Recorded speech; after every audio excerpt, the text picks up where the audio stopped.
Ayni paytda biz yana Yakkasaroy tumanidamiz. Abdulla Qahhor ko'chasi 2-preyezdda mana shunaqa axlat uyumi yig'ilib qolgan. Bu yerda ko'rishinglar mumkin. Aroq idishlari xullas juda ahvol yomon edi ekologiya bo'yicha. Yonida suv bor. Eng achinarli holati.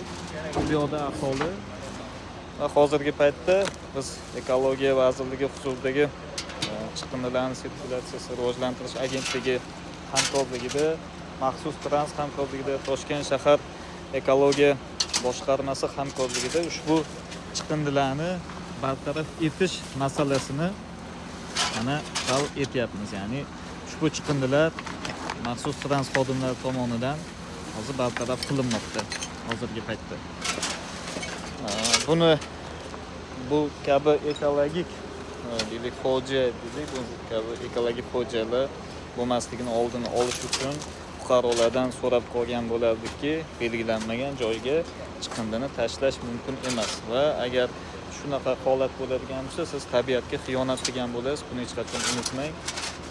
Mana bunaqa akalarni, mana shular ham bizga o'xshagan odam. Shularni shu kabi mana deylik qiynalishiga sabab bo'lasiz, sababchi bo'lasiz. Shuning uchun yana bir bor aytamiz, Yakkasaroy tumanida biroz tozalash ishlari amalga oshirilyapti desa ham bo'ladi. Tozalab qo'ysak, odamlarga, ekologiyaga, hammaga deylik bir o'rnak bo'ladi. E'tiboringlar uchun rahmat.